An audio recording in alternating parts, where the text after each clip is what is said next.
หมอบอกว่ารวมค่าใช้จ่ายทั้งหมด 60,000 บาทก็คืออย่าบอกว่าตอนที่ได้ยินว่า 60,000 บาททุกคนบ่ลาจนบ่มีแฮงสิแบบย่างอะนะเงินในโตตอนนี้บ่มีฮอด 10,000 บาทนะทุกคนก็เลยคิดว่าตัวเองคือสิ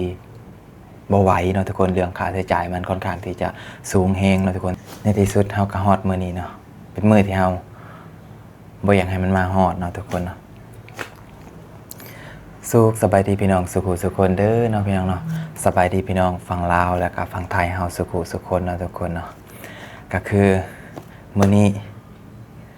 บ่าวลาวบ้านป่าได้เตรียมเก็บของเนาะทุกคนนี่นะนี่แซ่เบิ่งเตรียมเก็บของเนาะทุกคนสิเก็บของตัวเองหรือเบิ่งในของก็6ห้องนะห้องที่ตัวเองนอนทุกคนเตรียมเก็บข้าวเก็บของแล้วบัดนี้เนาะทุกคนก็คือเรื่องก็มีอยู่ว่าเนาะทุกคนเฮาสิได้กลับลาวกระทันหันเนาะทุกคนเนาะก็ว่ากระทันหันกับบ่กระทันหันเนาะประมาณอยู่ 3-4 มื้อเฮาจะได้กลับลาวไวๆเนาะก็คือเนื่องจากว่าเมื่อวานนี้เนาะทุกคนบ่เราได้ไปพบแพทย์เนาะเพราะว่าก่อนหน้านี้เฮาได้มีอาการเจ็บท้องเนาะทุกคนเจ็บมาตลอดนะเวลาที่ย่างหลายยกของหนักเนาะก็เลยว่าเจ็บท้องแห้งเนาะก็ไปหาหมอเมื่อวานนี้ก็เลยไปพบแพทย์ไปพบหมอเนาะเพิ่นก็ถามเพิ่นก็ตรวจนู่นตรวจนี่เนาะทุกคนหลังจากนั้นผลตรวจออกมาก็บอกว่าเรานั้นเป็นไส้เลื่อนทุกคนเนาะเป็นไส้เลื่อนแล้วทีนี้ตอนแรกเนาะเราก็อยากรักษาอยู่นี่เนาะทุกคนเพราะเราคิดว่าอยู่กรุงเทพเนาะถึงมือทางการแพทย์เนาะอีหยังของเพิ่นก็ค่อนข้างที่บ่แม่นค่อนข้างนะทันสมัยเลยแหละเนาะทุกคนเนาะก็เลยถามหมอไปว่าถ้าหากว่าเฮาอยากได้รักษาอยู่ในกรุงเทพนี้เนาะในโรงหมอนี้จะต้องแบบเสียค่าใช้จ่ายเท่าไหร่ประมาณเท่าไหร่เนาะทุกคนก็คือหมอก็เลยบอกว่าถ้าหากจะรักษาอยู่นี่เนาะก็คือรวมทั้งหมดจนแบบออกของหมอเทียนั้นทุกคนจนผ่าตัดแล้วอย่างแล้วเนาะก็คือทั้งหมด 60,000 บาทเนาะทุกคนก็คือหมอบอกว่ารวมค่าใช้จ่ายทั้งหมด 60,000 บาทก็คืออยากบอกว่าตอนที่ได้ยินว่า 60,000 บาททุกคนบ่ลาจนบ่มีแฮงสิแบบย่างอะนะ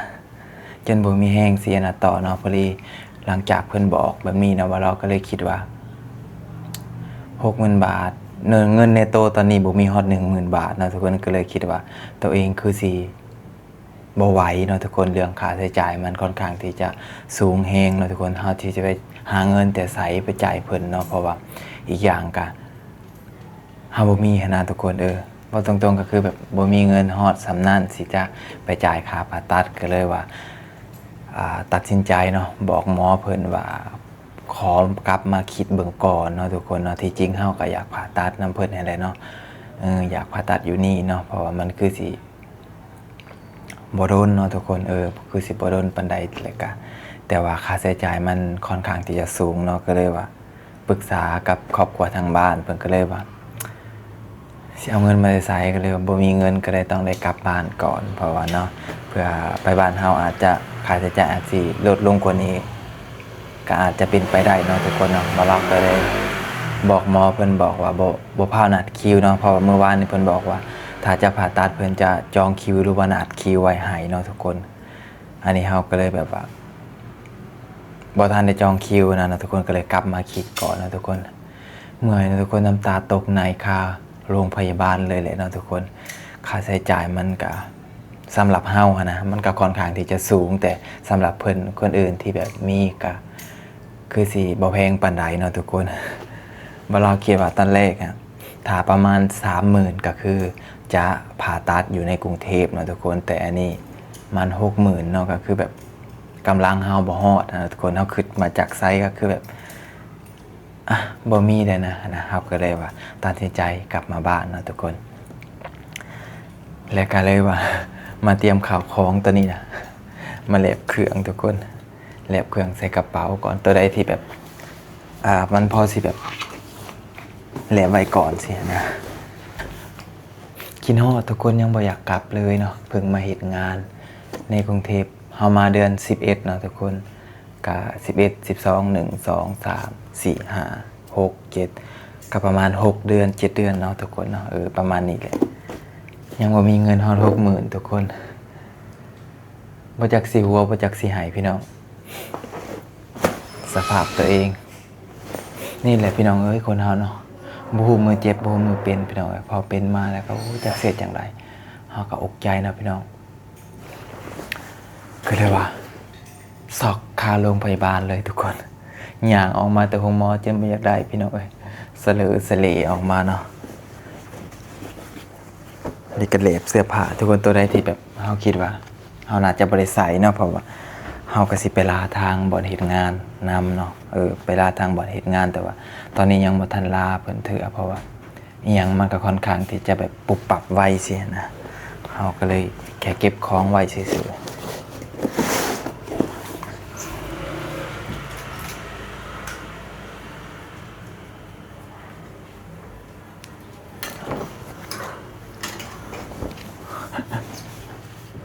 แดดออกคักเลยนี่แหละนะทุกคนชีวิตมาสู่งานในเมืองกรุงพี่น้องเอ้ยบ่ฮู้ว่ามันสิเวียงวางมือใดเนาะเฮาก็บ่ฮู้คือกันว่ามันสิเป็นจังใดนะบ่จักอยากหัวบ่จักอยากหายตอนนี้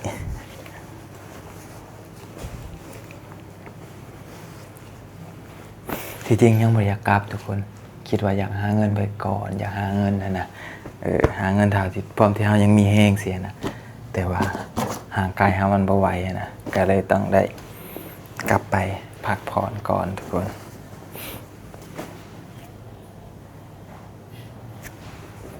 บอกมาแล้วน้ำตาสิซึมทุกคนเมื่อวานนี่หายแล้วรอบนึง อยู่โรงพยาบาล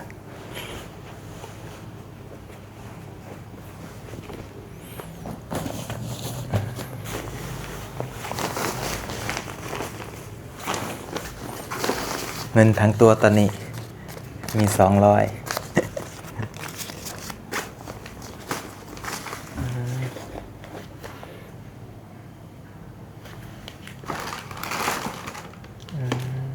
ยังว่าเสียวยังว่า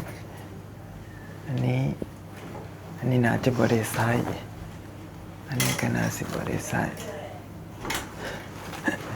แลบนะทุกคนตัวใดที่แบบเฮาสิบริษัทมันเฮาก็เลยสิเก็บไว้ก่อนบอกมาเลยน้ำตาซึมพี่น้องเลยกำลังอยู่หมวนพี่น้องกำลังว่าสิพาทุกคนไปเที่ยวนู่นนี่นั่นถ่ายคลิปไปเนาะทุกคนใส่ชีวิตอยู่กรุงเทพมันก็ม่วนไปอีกแบบหนึ่งเด้เพราะว่าที่ผ่านมาเราก็เคยใส่ชีวิตในป่าแล้วเนาะคิดถึงมากคิดถึงกรุงเทพทุกคนยังบ่อยากกลับเลย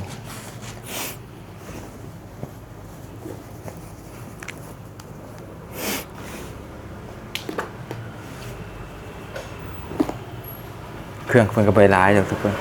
3-4-5 ตัวนี่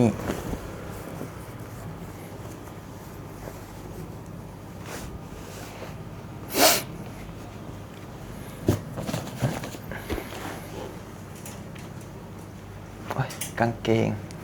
กกนอันนี้ยังบ่ได้ซักเฮาเสื้อผ้า